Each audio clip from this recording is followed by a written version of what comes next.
لە هەڵەبجە ژمارەیەک ژن لە سەنتەرێکی تایبەت بە ژنانەوە بوونەتە خاوەنی رادیۆیەک بە ناوی رادیۆی دەنگی نوێ وە خۆشیان دەڵێن ئێستا جگە لە رادیۆکە خاوەنی ڕێکخراوێکیشن کە کار لەسەر ژن و ژینگە دەکات جگە لە کاری میدیایی و ڕێکخراوەیی ڕۆژانە چالاکی تایبەت بە مافەکانی ژنان ئەنجام دەدەن.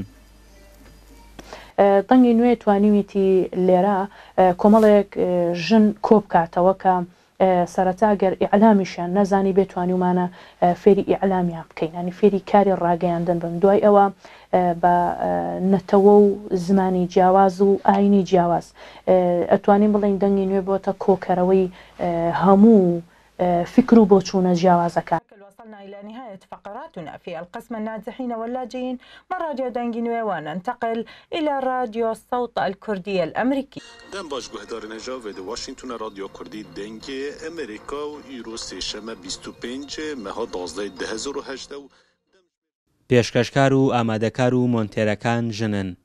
هێڤی و پەیمان دوو ژنی یاوارەی سووریا و عێراقن لە رادیۆکەشدا کار دەکەن و خۆیان دەڵێن ڕۆژانە پەیامی ژنانی ئاوارە بە زمانەکانی عەرەبی و شێوەزاری کرمانجی دەگەیەنن. لە خەلکی کۆبانی لە ڕۆژئاوای کوردستانێ لە 2015 من لە رادیۆ دەنگی نوێ ئیشەکەم بەرنامە من هەیە. بەرنامە ئێمە زیاترە دن گرنگی بە ئیشی ژنان هەر یعنی چ لەسەر ژن بێ نە تەنها معاناتی ژنان و یعنی داوایکم بۆ هەر شتێک تر یعنی شتێکی لەسەر جوانی ژنان بێ هەر شتێکی سەر مۆدل بێ. طبعا احنا هنايا ئێمە لێرە زیاتر گرنگی بە پرسەکانی ژنان دەدەین. زیاتر بەرنامەکانمان پەیوەستن بە ژنان و پشتیوانیکردنیان لەو گرفتانەی لە بەردەمیاندان. لە ڕێگەی بەرنامەکەشمانەوە ئاوارەکان پەیامی خۆیان دەگەیەنن. بەڕێوەبەری دامەزراوەکە دەڵێ 17 بەرنامەی جۆراوجۆریان هەیە، زۆربەیان ژنان پێشکەشی دەکەن.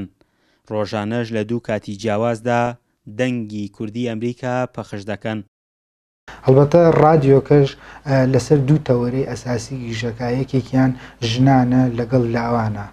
فەندی ئەم ڕادیۆیە لە ئێستادا لەلایەن ڕێکخراوی وادی ئەڵمانیەوە کە ڕێکخراوێکی ئەڵمانیوە فەندێکی کەمەکرێت و ئێمە دوو کاتژمێر پەخشی ترمانەیە ئەویان دەنگی ئەمریکایە کە ئێمە خۆمان بە خۆشحاڵیەوە پێمان باش بوو کە ئەو سەوتەیە دەنگێکی زۆر باشەوە بەرنامەکانی گرنگن و باسێکی تایبەتی بەخۆ ینی بێ لایەنگرانە باسێکی ئەو دۆخەی کوردستانەکە و ئەوەش کاریگەریەکی زۆر باشی هەبووە بۆ خەڵکی هەڵەبجە و ئەگەر ڕۆژێک بێت و ئەو پەخشە لێرە نەمێنێت چەندین تەلەفۆنمان بۆ کرێت کە داوای ئەوەکەن بۆ ئەمڕۆ پەخشەکەتان نەبوو. سەرەتای دامەزاندنی رادیۆکە لەلایەن ڕێکخراوێکی ئەمریکیەوە بووە لە ساڵی 2005 بۆ خۆیان دەڵێن پەخشەکەیان سنووری دوو پارێزگا و ژمارەیە قەزا دەگرێتەوە.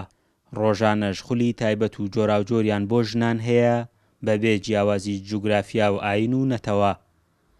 فەرحان هەورامانی، دەنگی ئەمریکا، هەڵەبجە.